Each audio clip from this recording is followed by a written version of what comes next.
신앙을 주님 앞에 고백드립니다. 나는 전능하신 아버지 하나님 천지의 창조주를 믿습니다. 나는 그의 유일하신 아들 우리 주 예수 그리스도를 믿습니다. 그는 성령으로 잉태되어 동정녀 마리에게서 나시고 본디오 빌라도에게 고난을 받아 십자가에 못 박혀 죽으시고 장사된 지 사흘 만에 죽은 자 가운데서 다시 살아나셨으며 하늘에 오르셔 전능하신 아버지 하나님 우편에 앉아 계시다가 거기로부터 살아있는 자와 죽은 자를 심판하러 오십니다. 나는 성령을 믿으며 거룩한 공교회와 성도의 교제와 죄를 용서하는 것과 몸의 부활과 영생을 믿습니다. 아멘. 찬송가 95장입니다. 찬송가 95장.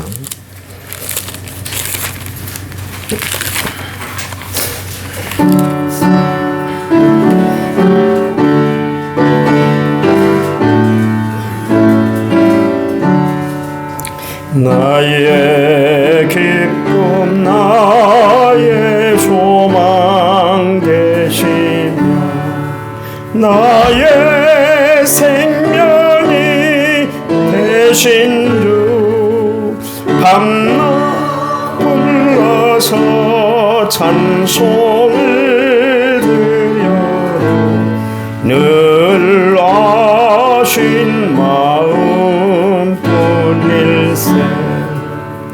나의 사모하는 선한 목자는 어느 꽃다운 동산에 양의 무리와 늘 함께 가셔서 기쁨을 함께 하실까 길도 없이 거친 넓은 들에서 갈 길 못 찾아 애쓰며 이리 저리로 헤매는 내 모양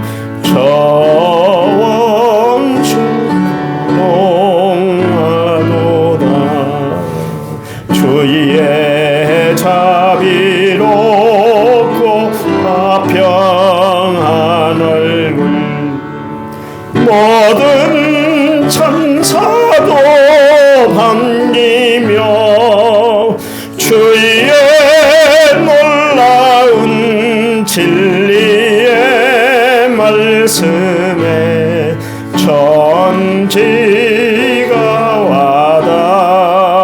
와답하도다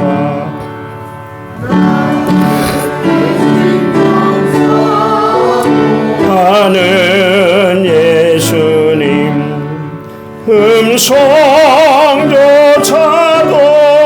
반갑고 나의 생명과 나의 참 소망은 오직 주 예수 뿐일세 아멘. 성경 말씀입니다. 베드로전서 1장 10절 11절 두 절을 보겠습니다. 10절을 제가 읽습니다. 이 구원에 대하여는 너희에게 임할 은혜를 예언하던 선지자들이 연구하고 부지런히 살펴서 자기 속에 계신 그리스도의 영이 그 받으실 고난과 후에 받으실 영광을 미리 증언하여 누구를 또는 어떠한 때를 지시하는지 상고하니라. 아멘. 1천만제 6377번째 제가 하나님 앞에 드렸습니다. 찬양 부릅니다. 찬양집 45번입니다.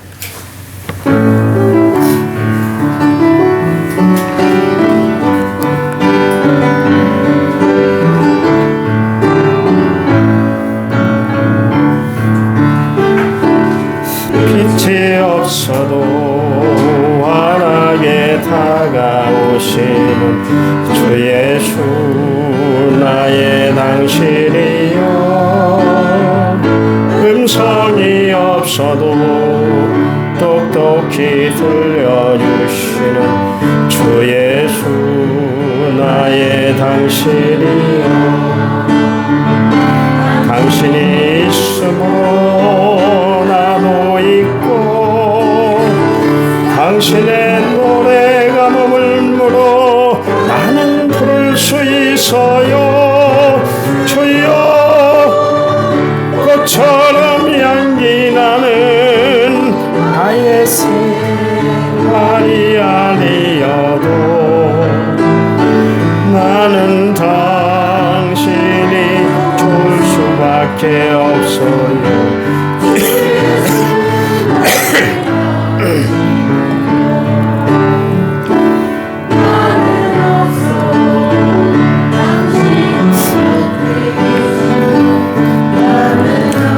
언제나 있습니다 나는 있어도 당신이 곁에 없으면 나는 언제나 없습니다 당신이 있으므로 나도 있고 당신의 노래가 머물므로 나는 부를 수 있어요 주여 꽃처럼 향기 나는 나의 생활이어도 나는 당신이 좋을 수밖에 없어요 주 예수 나의 당신이여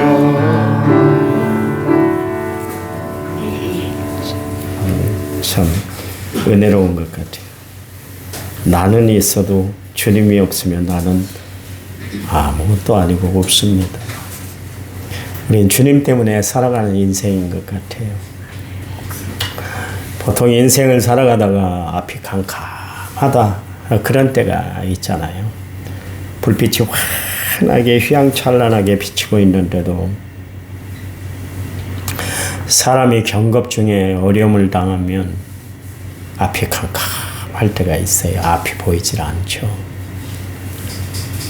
희망도 다 사라진 그런 느낌을 받을 때가 있을 거예요. 우리 인생길에 그렇게 캄캄할 때가 있을 텐데요. 그때 예수 믿는 우리가 해야 할 일이 뭐냐면 하나님 말씀을 꽉 붙드는 거예요. 그 시편 기자가 그런 이야기를 했거든요. 지금 성경은 좀 바꿔서 이제 번역을 해놨습니다만 옛날 개역 성경에는 하나님의 말씀은 내 앞길의 발등상의 등불입니다. 제가 거기에 대해서 이야기를 했잖아요. 우리는 어두운 길에 다닐 때 손등등을 갖고 다니잖아요. 요즘은 뭐 애들도 뭐 핸드폰에 그 이 불빛 비치는 것을 비춰서 그렇게 사용합니다마는 그 이스라엘 광야에서 생활하는 사람들은 손전등으로는 안 돼요. 발 앞에 무슨 물체가 있는가 봐야 되잖아요. 뱀도 있고 정갈도 있고 그러니까 발등에다가 등을 달고 그렇게 걸어 다녔어요. 그래서 하나님은 가장 인생에 어려울 때 그 말씀이 하나님의 말씀이 내 앞길을 비춰주는 발등상의 등불과 같습니다. 그래서요. 앞이 보이지 않는다 그럴 때 하나님의 말씀이 여러분의 삶을 비춰주는 등불이 되시고 여러분의 삶을 주시하는 나침반이 되시기를 간절한 마음으로 부탁을 드립니다. 중세가 암흑기 시대였습니다. 왜 암흑기가 됐는가? 성경이 보편화되질 않았습니다. 일부 사제들만 성경을 가지고 성경을 연구를 하다 보니까 결국 그때 중세시대 때 가장 암흑기가 찾아왔잖아요. 교황을 비롯해서 많은 천주교가 정말 너무나 쇠퇴하고 말았습니다. 부패하고 말았죠. 면죄부 사건부터 여러 가지 사건들이 계속 터지게 되었습니다. 그때 마틴 루터가 종교개혁을 일으켰는데 그가 가장 캐치프레이스로 외쳤던 이야기가 뭐냐면 오직 성경으로 그런 이야기예요. 오직 성경으로. 말씀이 우리 삶의 요초가 돼야 돼요. 요추가 돼야 된다. 그런 이야기예요. 말씀의 중심의 삶을 살아야 된다. 그 아모스 시대 때에 주님이 아모스 8장 11절에서 주 여호와의 말씀이니라. 보라, 날이 이를지라. 내가 기근을 땅에 보내니 양식이 없어 주님이 아니며 물이 없어 가람이 아니오 오직 여호와의 말씀을 듣지 못한 기근이다, 기갈이다. 그렇게 이야기를 하셨습니다. 하나님이 마지막 때 하나님의 말씀을 딱 받아버리겠다. 그래서 여러분 실제로 신구약 중간기가 있습니다. 그게 400년 동안인데요. 그러니까 말라기서부터 마태복음까지 이루기까지 400년 동안 하나님이 일체 말씀을 주시질 않았어요. 왜냐하면 너무나 사람들이 타락을 하니까 말씀을 주어졌는데도 불구하고 말씀이 그들에게 임했는데도 불구하고 말씀대로 살지를 못하니까 하나님이 더 이상 말문이 딱 막혀버린 거예요. 더 이상 말 주기 싫어. 그래서 딱 닫아버렸어요. 이 세상의 기갈은 뭐냐면 하나님의 말씀 없어지는 거예요. 우리가 정말 세상을 살아가면서 말씀 중심의 삶을 살아야 돼요. 말씀을 붙들고 살아야 돼요. 여러분 무슨 힘으로 살아가세요? 통장이 여러분 힘이 됩니까? 되죠. 큰 병이 걸렸을 때 갑자기 어려운 일이 있을 때 병원 가려면 돈이 있어야 되니까. 사업을 하다가 갑자기 한쪽이 확 무너지면 그걸 메꿀 수 있는 돈이 필요하니까 돈이 필요하겠죠. 건강이 필요합니다. 건강이 이르면 다 이른다. 그런 이야기도 있지 않습니까? 그렇지만 가장 중요한 것은 하나님의 말씀이에요. 말씀 떠난 인생은 이 세상에서 가장 불행한 인생이고 말씀 떠난 인생은 가장 희망이 없는 삶을 살아가는 삶인 거예요. 그래서 우리는 늘 말씀을 붙들고 살아야 돼요. 한때 그런 이야기가 유행이었습니다. 덮어놓고 믿어. 그런 이야기가 있었습니다. 그래서 무조건 그냥 아멘으로 그렇게 순종하도록 유도한 때가 있었잖아요. 그래서 목사님이 하는 이야기는 다 아멘으로 받아들여야 되고 부흥 목사님들 오셔서 말씀 증거할 때 아멘하게 막 만들고 그래서 앞자리는 금면류가 아니고 뒷자리는 뭐 개털면류가 아니고 그래도 아멘 했어요. 그건 아멘이 아니거든요. 왜냐하면 뒷자리에 개털면류가 쓴다는 이야기가 성경에 어디에 안 나와요. 그런데도 아멘을 시키면 다 아멘 했어요. 무조건 아멘으로만 순종하도록 그렇게 했죠. 덮어놓고 믿으라는 거예요. 근데 성경은 우리에게 주어지기를 펼쳐놓고 믿으라 말씀하고 계세요. 왜냐하면 말씀을 대할 때 그 안에 깊은 진리가 있거든요. 말씀을 대할 때 거기서 우리가 은혜를 받고 은혜를 누리게 되거든요. 우리가 말씀을 펼쳐놓을 때 그 말씀 안에서 우리에게 주는 감동과 감격이 넘쳐나기 때문에 그렇습니다. 그래서 여러분 절대로 성경은 덮어놓고 믿지 마시고 펴놓고 묵상하고 읽으시기 바랍니다. 성경을 가까이 하셔야 돼요.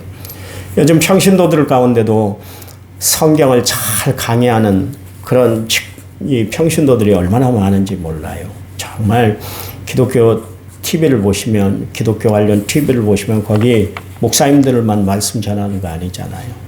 여집사님들도 말씀 전하고 장로님들도 말씀 전하는데 목회자 이상으로 말씀을 잘 전하는 사람들이 있어요. 여러분 유튜브를 볼 때 조심해야 될 게 있습니다. 가수 박진영이가 지가 뭐 교리 좀 깨달았다고 막 설파를 하는데 다 이단, 구원파, 아류입니다. 절대로 그런 거 듣고 아이고 이 사람 가수인데 어떻게 신앙이 이렇게 좋네. 성경을 잘 아네. 그런데 잘못 그런 데 빠지면 위험에 빠질 수가 있습니다. 그런데 봐보세요. 정말 말씀들을 요즘 평신도들 우리도 새벽 설교 때 특별 설교 때 여러분들이 설교를 합니다마는 얼마나 감동이 되고 은혜가 되는지 모르겠어요. 그런데요. 중요한 게 하나 있습니다. 말씀에서 벗어나면 안 되는 거예요. 바울이 은혜를 받았잖아요. 얼마나 큰 은혜를 받았던지 죽을 죄인인데 자기가 부활하신 주님을 만남으로 말미암아 구원받은 하나님의 백성이 되었다는 것이 너무 감사했어요. 그래서 사람들에게 자기가 만난 예수에 대해서 소개를 하기 시작을 했죠. 그랬더니 사람들이 반신반의했잖아요. 그것 때문에 베드로가 그를 불러서 당신이 좀 치과하고 있어야 되겠습니다. 당신 때문에 그리스도의 복음이 전해지는 것이 아니라 오히려 그리스도의 복음이 장애를 이룰 수가 있습니다. 그랬더니 그가 길리기아 다소 고향으로 돌아가서 두루마리 성경을 들고 갔어요.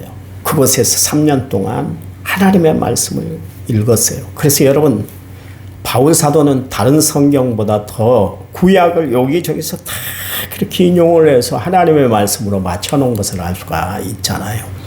바울의 성경을 보시면 심도가 깊어요. 하나님의 말씀, 그 깊이 있는 말씀들을 어떻게 그렇게 잘 이렇게 소개를 하고 있는지, 잘 기록을 했는지 모르겠어요. 그게 뭐냐면 그 성경을 연구했기 때문에 그래요. 덮어놓고 믿질 않았다, 그런 이야기입니다. 연구를 하고 정말 자기가 다메섹 도상에서 만난 그 주님이 이 땅에 오실 메시아인가, 그것을 연구를 했다, 그런 이야기입니다. 그래서 확신이 드니까, 말씀에 확신이 드니까 바울이 어떤 환난 역경 박해가 와도 흔들리질 않았잖아요. 끝까지 그 길을 걸어갔잖아요. 우리는 조금만 힘든 일이 있으면, 어려운 일이 있으면 교회를 떠나고 말씀을 버릴 때가 참 많은데 바울은 그러질 않았어요. 왜냐하면 말씀의 뿌리를 깊이 내렸기 때문에 그렇습니다.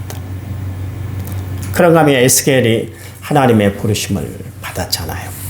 그때 에스겔서 3장 1절에서 3절 말씀에 보면, 또 그가 내게 이르시되 인자야 너는 발견한 것을 먹으라. 너는 이 두루마리를 먹고 가서 이스라엘 족속에게 말하라 하시기로 내가 입을 벌리니 그가 그 두루마리를 내게 먹이시며 내게 이르시되 인자야 내가 내게 주는 이 두루마리를 내 배에 넣으며 내 창자에 채우라. 내가 먹으니 그것이 내 입에서 달기가 꿀 같더라. 그렇게 이야기를 하고 있습니다. 에스겔이 하나님의 한상을 보고 주의 일들을 감당할 수 있었던 비결은 뭐냐면 그가 하나님의 말씀이 두루마리 하나님의 말씀을 받아먹었다, 그런 이야기예요. 여러분, 말씀이 내 인생을 세우는 지름길이 되는 줄 믿으시기 바랍니다. 그래서 우리는 늘 말씀을 가까이 해야 돼요. 보세요. 우리가 성경을 묵상해야 되는 이유가 디모데후서 3장 16절 17절 말씀에 모든 성경은 하나님의 감동으로 된 것으로, 그 다음에 뭐라 했어요? 교훈과 책망과 바르게 함과 의로 교육하기에 유익하니 이는 하나님의 사람으로 온전하게 하며 모든 선한 일을 행할 능력을 갖추게 하기 때문이다 그랬습니다. 우리가 이 땅에 살아가는데 바르게 살고 교훈을 받고 또 책망을 받고 의로 우리가 교육이 되고 선한 일에 능력 있는 하나님의 사람으로 살아가려면 하나님의 말씀을 섭취를 잘해야 된다, 그런 이야기입니다. 여러분, 어른들의 건강을 무엇으로 지켜냅니까? 밥심으로 지켜내요. 어른들이요, 곡기 끊으면 금방 돌아가시잖아요. 왜냐하면 밥심으로 살기 때문에. 성도들은 무슨 힘으로 살아요? 하나님의 말씀의 힘으로 살아가는 것이 성도들인 줄 믿으시기 바랍니다. 그래요.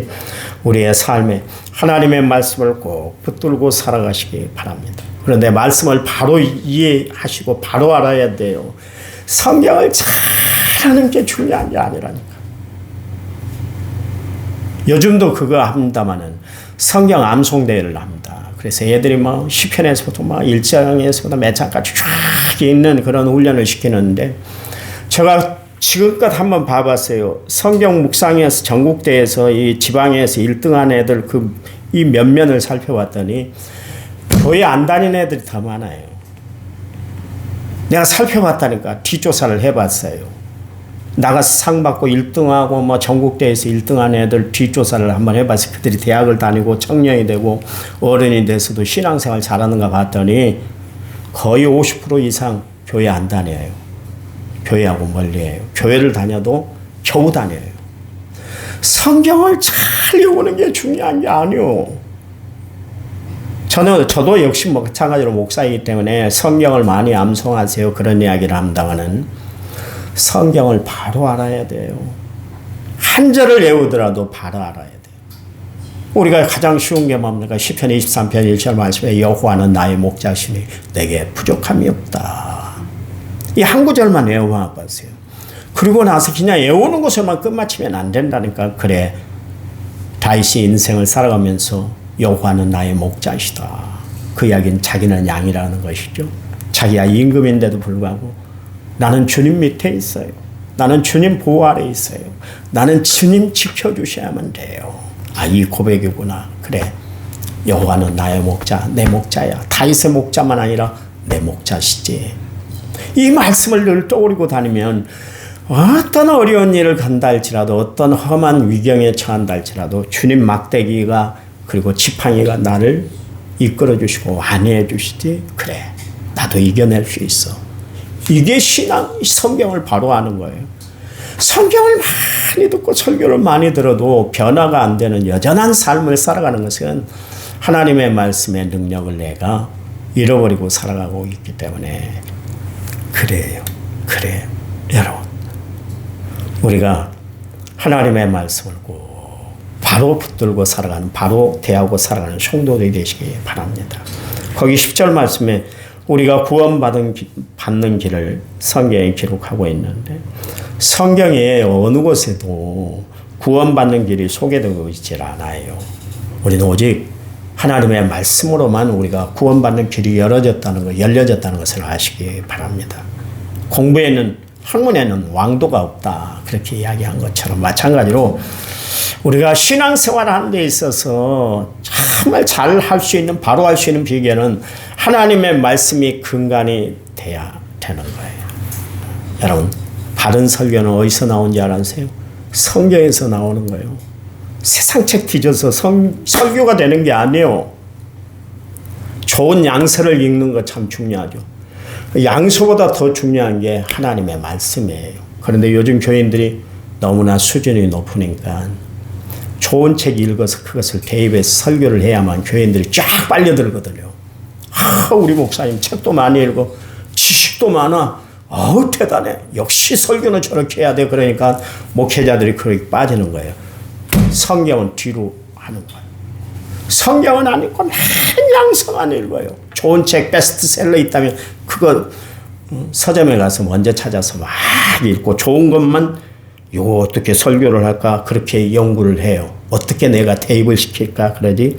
하나님의 말씀이 어떻게 적용이 돼야 되는지는 전혀 생각을 안 하고 성도들의 구미만 맞춰서 설교를 하는 설교자들이 많은 것 같아요. 나도 그래요. 그럴 때가 있어요. 좋은 외화집 있으면 좀 발치해보고 싶고 좋은 설교문이 있으면 좀 끌어당기고 싶고 그런 유혹들이 많이 생겨요.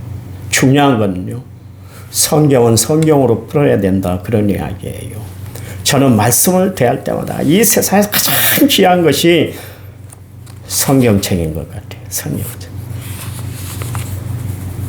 여러분, 저를 왜 목사로 세웠을까요? 다른 거 아니잖아요. 성경을 열심히 연구해서 성도들에게 바른 말씀을 전하라고 하나님이 나를 세운 것 같아요. 그래서 부지런히 연구하게 해요. 또 연구하게 하는데 연구한다는 것이 막 그걸 뭐 달달 외우고 그러라는 것이 아니라 눈을 이야기합니다. 설교는 뭐예요? 기도로 담금질이 돼요. 기도하지 않은 설교는 능력이 없어요. 그건 연설이에요. 그 안에 영감이 있어야 되고 하나님의 능력이 있어야 되는데 기도를 통해서 그렇게 이루어진다. 그런 이야기입니다. 여러분, 이사야서 34장 16절 너희는 여호와의 책에서 찾아 읽어보라. 이것들 가운데서 빠진 것이 하나도 없고 제짝이 없는 것이 없으리니 이는 여호와의 입이 이를 명령하셨고 그 영이